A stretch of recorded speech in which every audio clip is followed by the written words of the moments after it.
is CNN Breaking News. Hello, I'm Paula Newton in Atlanta. Welcome to our viewers here in the United States and around the world. We start with a new bombshell in the race for the White House. Donald Trump apologized just a short time ago for lewd comments about groping women that were caught on tape in 2005. Now, that footage surfaced on Friday, causing a widespread uproar. Now, it's the first formal apology that Trump has issued for anything throughout his entire campaign. And here's what he had to say. I've never said I'm a perfect person, nor pretended to be someone that I'm not. I've said and done things I regret, and the words released today on this more than a decade-old video are one of them. Anyone who knows me knows these words don't reflect who I am. I said it, I was wrong, and I apologize. I've traveled the country talking about change for America, but my travels have also changed me. I've spent time with grieving mothers who've lost their children, laid-off workers whose jobs have gone to other countries, and people from all walks of life who just want a better future. I have gotten to know the great people of our country, and I've been humbled by the faith they've placed in me. I pledge to be a better man tomorrow and will never, ever let you down. Let's be honest, we're living in the real world. This is nothing more than a distraction from the important issues we're facing today. We're losing our jobs, we're less safe than we were 8 years ago, and Washington is totally broken. Hillary Clinton and her kind have run our country into the ground. I've said some foolish things, but there's a big difference between the words and actions of other people. Bill Clinton has actually abused women, and Hillary has bullied, attacked, shamed, and intimidated his victims. We will discuss this more in the coming days. See you at the debate on Sunday. That was Donald Trump just about an hour ago, and as you just heard, he said, I said it, I was wrong, and I apologize. Now, you're going to see now what he is apologizing for. The Washington Post obtained video from 2005, long before Trump became the Republican nominee for president. In it, he talks off camera about trying to have sex with a married woman. Now, we're going to run that full video now, but we have to warn you, the content is graphic. But she's still very beautiful. I moved on her, actually. You know, she was down in Palm Beach. I moved on her, and I failed. I'll admit it. Whoa. I did try. She was married. That's huge news, Sarah. No, Nancy. Yeah. No, this was marriages. And I moved on her very heavily. In fact, I took her out furniture shopping. She wanted to get some furniture. I said, I'll show you where there's some nice furniture. I took her out furniture. I moved on her like a bitch. But I couldn't get there. And she was married. And all of a sudden, I see her. She's now got the big phony tits and everything. She's totally changed her look. She's your girl's hot in the purple. Whoa. Yes. Whoa. Yes, the Donald has scored. Whoa. Oh, my man. Wait, you got to look at me when you get out of your set this up. That is very Will you give me the thumbs Look up? at you. You are a Maybe it's a different one. Better not be the publicist. No, it's her. It's Yeah, that's her, with the gold. I gotta use some Tic Tacs just in case I start kissing her. You know, I'm automatically attracted to beautiful. I just start kissing them. It's like a magnet. You just kiss. I don't even wait. And when you're a star, they let you do it. You can do anything. whatever you want. Grab them by the You can do anything. Look at those legs. All I can see is the legs. No, it looks good. Come on, shorty. Oh, nice legs, huh? Oof, get out of the way, honey. That's good legs. Go ahead. It's always good if you don't fall out of the bus. Like Ford, Gerald Ford, remember? Just a little down below. Pull the handle.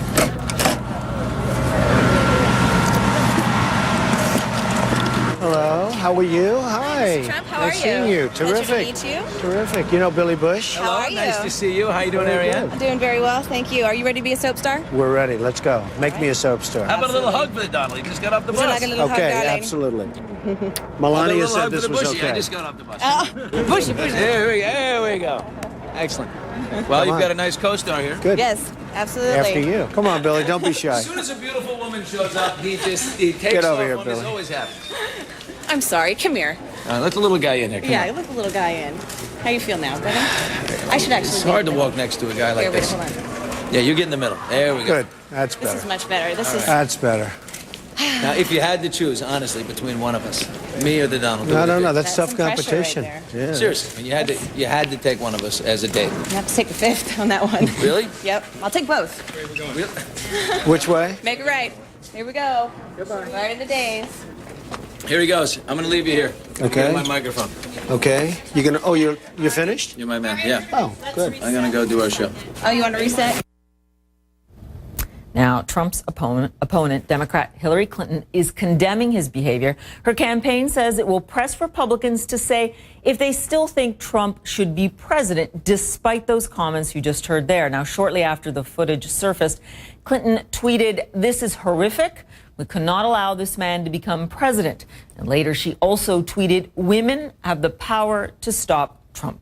Now, two high-ranking Republicans from Utah are among the first to withdraw their support for Trump following the release of that controversial video. Now, Utah Governor Gary Herbert said in a tweet, "Donald Trump's statements are beyond offensive and despicable. While I cannot vote for Hillary Clinton, I will not vote for Trump." And Congressman Jason Chavez says, "I'm out. I can no longer, in good conscience, endorse this person for president.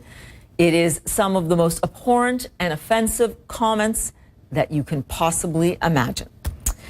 Joining me to discuss this is Republican consultant John Thomas and political strategist Maclen Zilber. Buckle up. We got a lot to get through here. Let's start first with the apology, which we just got in the last hour. I mean, that was not an act of contrition. That was a statement, a declaration even of defiance. John, to you first. I know you deal in crisis management. How did he deal? Look, I think it was a big revelation for Donald Trump. He apologized. I mean, let's not forget, he's done a lot in this campaign and never apologized. But this moment, he admitted he was wrong, and he said this isn't who he is today, and he's grown from that point, and he's hoping to get back to the issues. Look, what can you say to a video like that other than apologize and try to move on?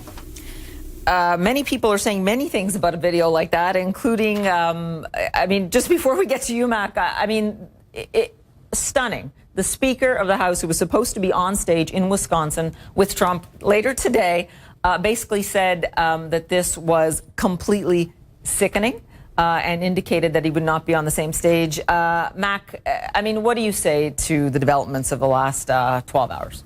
Look, Donald Trump looked like he had a gun to his head off the camera when he was giving that video speech. And if there was a gun to his head, it wouldn't matter because his campaign is dead already. When you have Mitt Romney saying that his behavior corrupts the country, when you have Paul Ryan, Mitch McConnell, and even Reince Priebus, who's been a Trump defender from day one, standing up to condemn him in the strongest terms possible, it is over. And the biggest question now is how much will the shockwaves from this affect Republicans running for Senate and the House down ballot? Yeah, in fact, John, you know, Reince Priebus basically said that you should never speak about a woman like that ever. And yet what we heard from Trump was actually doubling down on the sins of Bill Clinton. I mean, do you expect, in what you heard this evening, I mean, there are his comments right there, no woman should ever be described in terms or talked about in this manner, period, ever, period. That is quite clear. And, you know, we are hearing from a large breadth of the Republican Party now, people who were going to support Donald Trump, that they no longer support him. Of course, we're hearing from some of them in social media, some of them from our sources. I mean, John, in terms of the campaign itself, how do you get beyond this?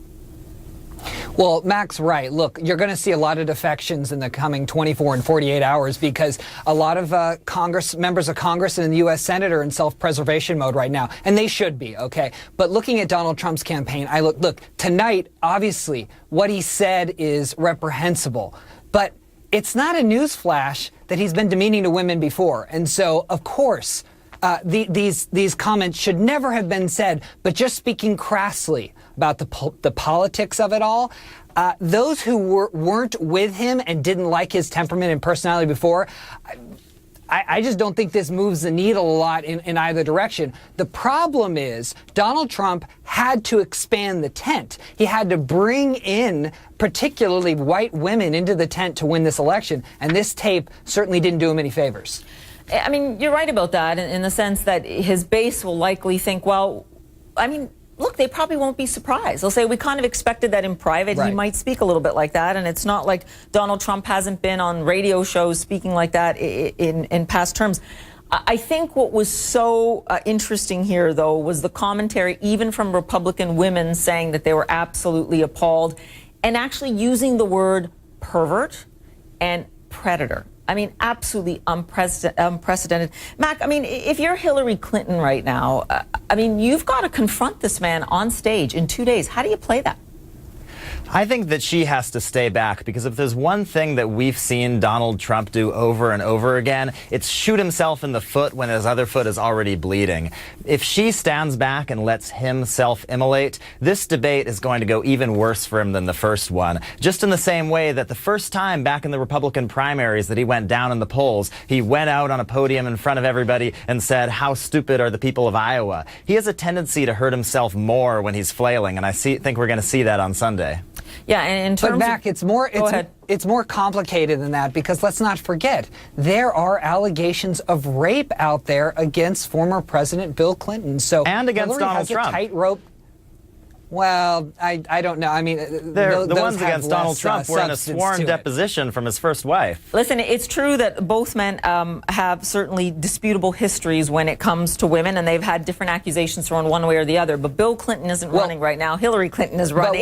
Go ahead. Yeah, that's right, and it's complicated, is what I'm saying. Is a tightrope that Secretary Clinton has to walk, because she did play a role in demeaning some of those women that accused Bill Clinton of rape and other things. So she lives in a bit of a glass house. So it's going to be fascinating to see how exactly she does handle it, because she has to bring it up in the debate. It has to be brought up.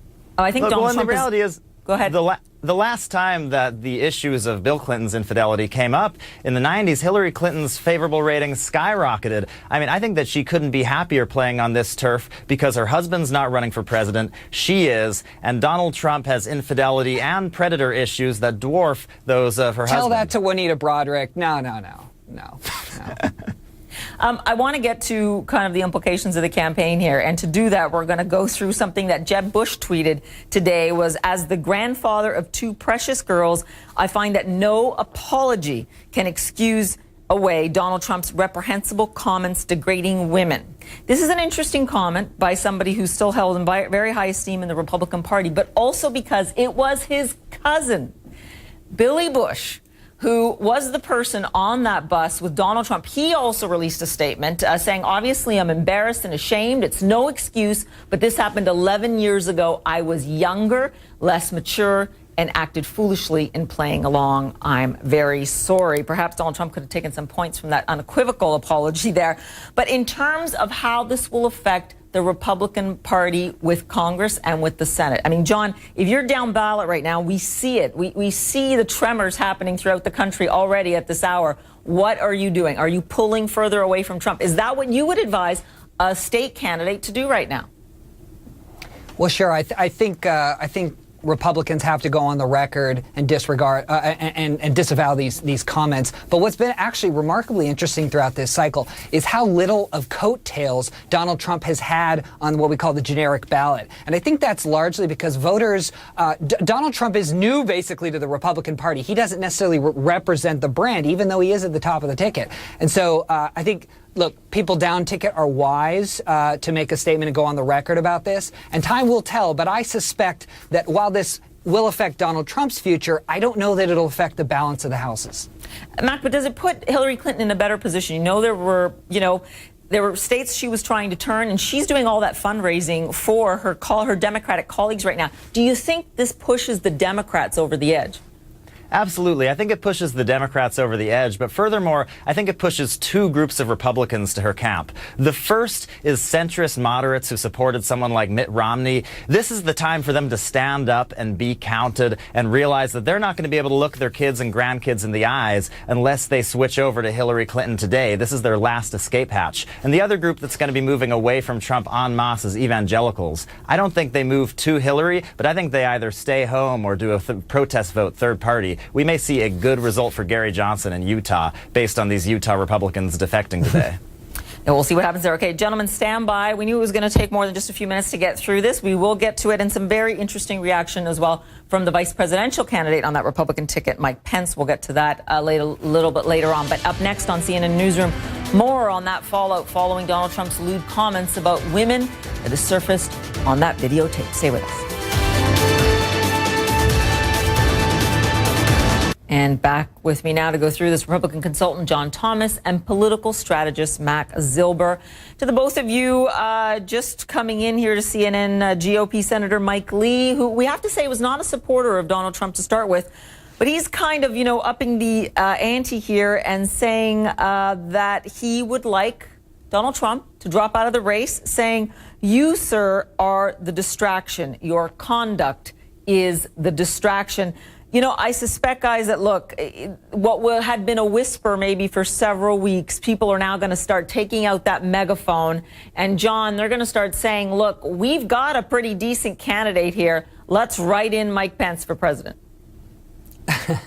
A write-in isn't going to work logistically. The ballots have been printed. The party, Donald Trump is the Republican nominee. It's too late for that. That's what the primary process was there to sort out. They chose Donald Trump, and that's who we got.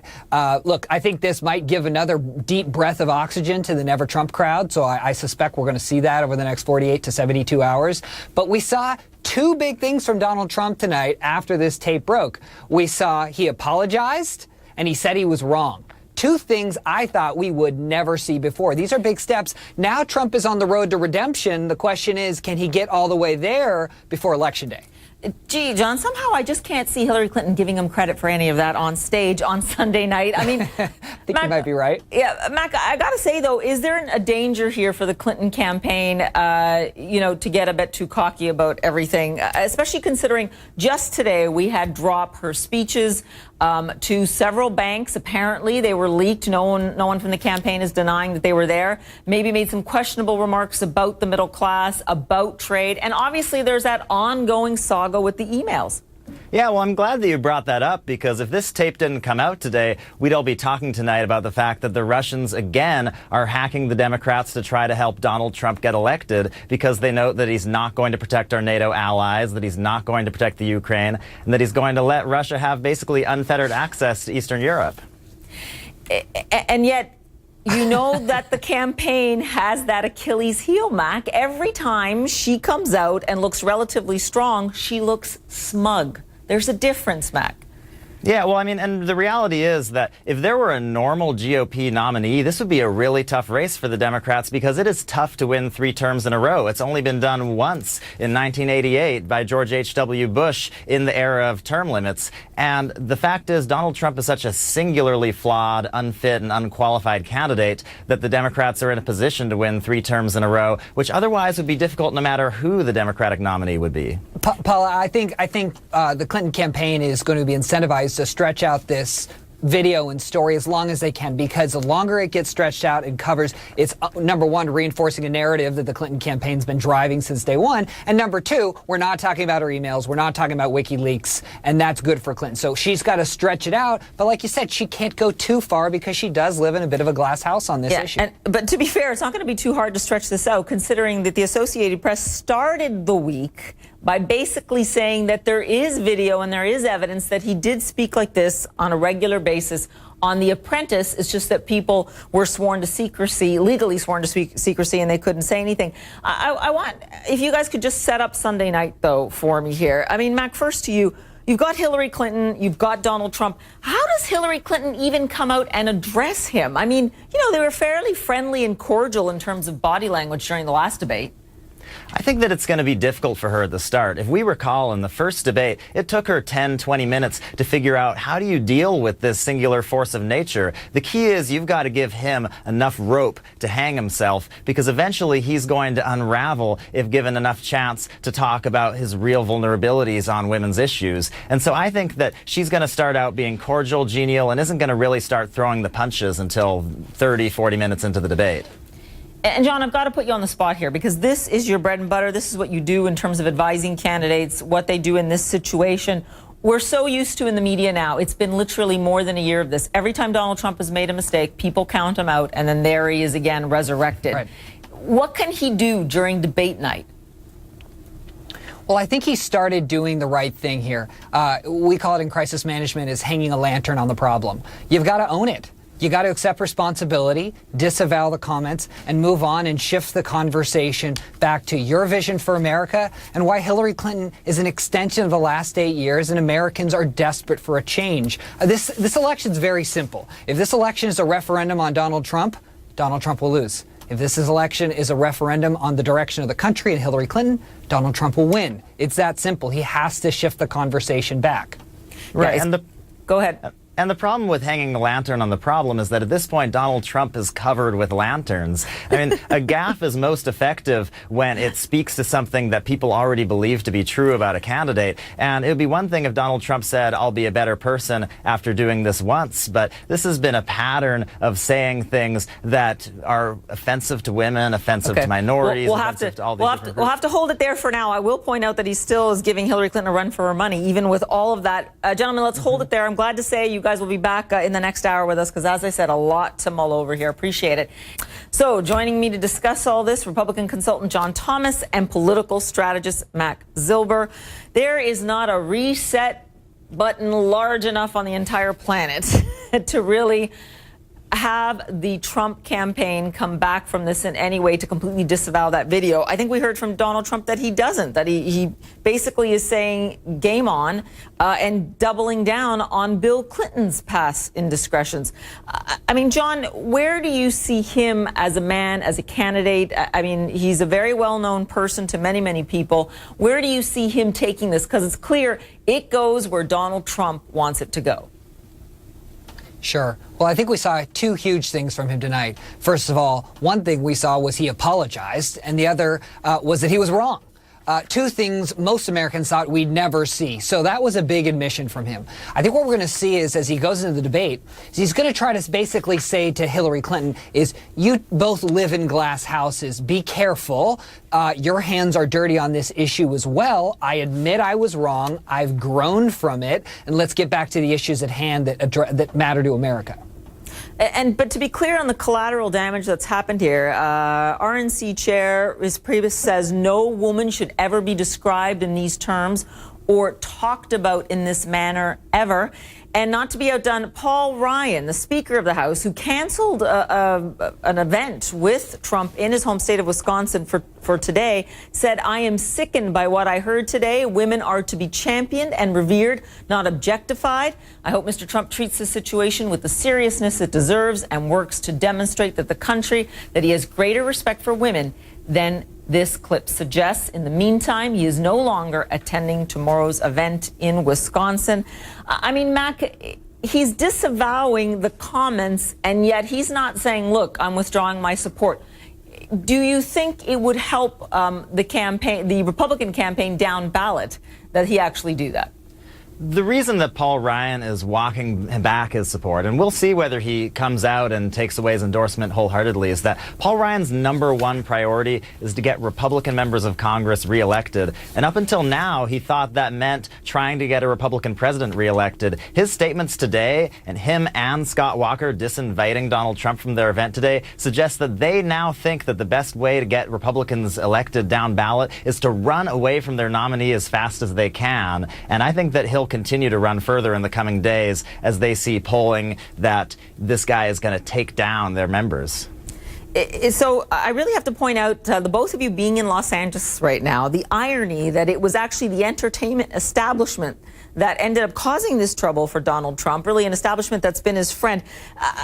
We want to rewind for a little bit and give you the provenance of this video. So to do this, we first have to go to Jeb Bush. Now, he tweeted, as the grandfather of 2 precious girls, I find that no apology can excuse away Donald Trump's reprehensible comments degrading women. Now, we have to point out, Jeb Bush was never going to be supporting Donald Trump. What is interesting here is that it was his cousin, Bill Bush, that was in that video with Donald Trump. He had to release a statement saying, look, obviously I'm embarrassed and ashamed. It's no excuse, but this happened 11 years ago. I was younger, less mature, and acted foolishly in playing along. I'm very sorry. Billy Bush, who perhaps is not very political, has now done some collateral damage, shall we say, to the Republican Party. And yet, I mean, John, you're there, you're in Los Angeles. Apparently, Access Hollywood basically just decided to go look at some old video, and this was following up on an Associated Press story from earlier in the week where they said that people on The Apprentice said that he did speak this way, both on camera and off. Yeah, the irony is multiple fold in the fact that it was also a Bush that had a link to dropping this tape. Look, everybody knows that Jeb Bush is not a fan of Donald Trump. Jeb does represent the establishment. He wanted to be the Republican nominee, and Donald Trump is everything that Jeb Bush is not from an insider and outsider standpoint. So I just don't think having members of the establishment reprimand Donald Trump really means a whole lot to the electorate. They already knew where Jeb Bush stood. I think the question is, will Americans forgive Donald Trump and move on from this? Or is this going to be the seminal issue going for the home stretch? But, John, what do you think? I mean, do you think at this point in time, when you're looking at all these Republicans, I mean, we have Senator Mike Lee saying he wasn't supporting, from Utah, he wasn't supporting Trump, but he's saying, look, get the heck out of the way and let Mike Pence take over the candidacy. I understand that's cute to talk about, but logistically it's impossible. The ballots have already been mailed out in many of these states. You can't just take it back. An idea of going to a write-in candidacy is doomed for failure. I think as much as there may be some members of the establishment, clearly after night there are, that say they don't want Trump to be president, they also don't want Hillary Clinton to be president. I got to tell you, it's A or B here. Look, they're not going to take Donald Trump off the ballot, but we shouldn't back away from how unprecedented it is for not just Jeb Bush, but George Bush Jr. to not endorse Donald Trump, George Bush Sr., Mitt Romney. Nearly every Republican nominee, with the exception of Bob Dole, wouldn't show up to the convention this year. I mean, this is without precedent in modern history. I'd also add that you could have gotten great odds at one of Donald Trump's failed Atlantic City casinos that Billy Bush would damage Trump's campaign more than Jeb Bush would in the end run. That largely, as we know, and you, Paula, you guys well documented in the primary, the establishment, the Bush dynasty, has not been a fan of Donald Trump. And it's not just because they didn't like his style. Donald Trump stomped them in a primary. So I just don't think bringing this up is for tonight. It's not just the Bush dynasty. I mean, we're talking Senator Mark Kirk called on him to drop out of the race today. Senator Mike Lee, the number of senators in his own party who have failed to endorse Donald Trump is unprecedented in modern American politics for any major party nominee. And it's understandable for self-preservation. I get it. I understand why they did that. And yet, to both of you, though, and Mac, to you first, I mean, look, it has been said by the Trump campaign, given all of this, Hillary Clinton should be doing better right now. Perhaps she will in the coming days, especially after that debate on Sunday. But is there a risk that the Clinton campaign will overplay their hand here? I don't think so. The Clinton campaign has, from the start on these issues, been like a matador. They've all but painted this is a trap on a red cape and held it in front of Donald Trump on the infidelity issues, and he's run at it every single time. This debate, they're going to play it slow and steady, and they're going to be playing the long game, trying to score a few points, but also set up the following media spin cycle, and realizing that in the long run, the day or two after the debate is just as important as the debate itself. John, is there a risk here, though, when you look at the way Trump is going to handle this, that he wants to come out of this with some kind of a respectable showing, even if he doesn't win? I mean, at this point, he has been the anti-establishment candidate, and that has served him fairly well.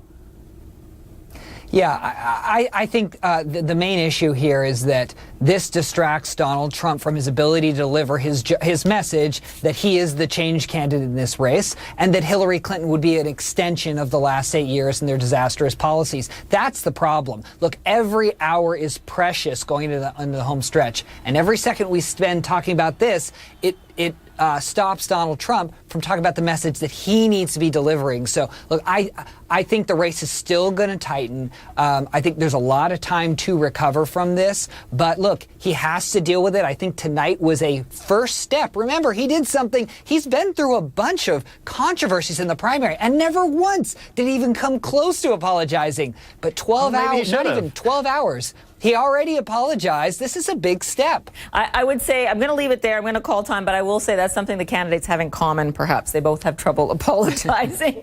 Listen, thank you so much for sticking with us through this extraordinary story. And who knew that L.A., where you guys are right now, would be the epicenter of politics? We've seen it all, gentlemen. Thanks so much. John Thomas there. Thanks, and Max Zilber in Los Angeles.